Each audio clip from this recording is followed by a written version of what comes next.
So now we're going to talk about the fourth shot, right? Maybe a few years ago, the third shot was not really something that people were looking at to be aggressive on, right? It was just a shot that they were using to kind of get to the kitchen line, because that's where pickleball was played, right? At the kitchen line. So you were kind of trying to hit it just to get forward.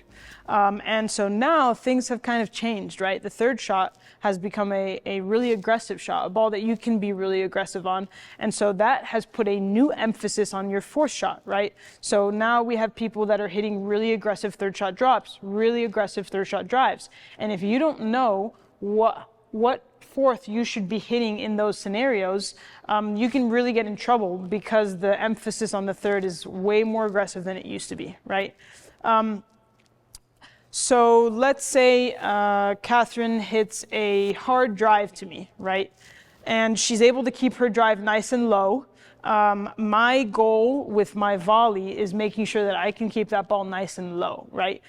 If I happen to kind of lean back because I'm kind of afraid she's hitting the ball really hard, and my paddle's facing up, and that next ball is going high to her, she's going to take that fifth ball and crush it, right? So my number one goal in that scenario, if she hits a really good drive, is making sure that I'm able to kind of keep my body weight forward so that I can keep my paddle face in a way that allows me to keep that volley nice and low, right?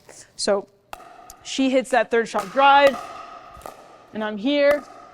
As she's moving forward, right, my target is her feet, right? She is the one that's in the aggressive position from that scenario. And so I'm just trying to make sure that I don't give her even more opportunities to crush that ball and come forward, right? Even if she hits a really good third shot drop, right? If I hit a return to her, she hits a really good third shot drop, and I pop that ball up, now I'm putting myself in an even worse position, right? Whereas in that scenario, if she hits a really good drop, I am almost trying to hit like a resetting dink. That way she's not able to attack me on the next ball. So there's this idea, right? Like my number one goal is to keep my opponents back, right? But the reality is, if my opponents hit a really good third shot, whether it's a drive, whether it's a drop, can I keep them back?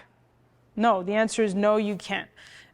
What you can do is prevent them from hitting an even more aggressive shot, but you can't prevent them from coming up if they hit a really good shot, right? And so the idea is, if I'm trying to keep them back no matter what, I end up in an even worse position, right?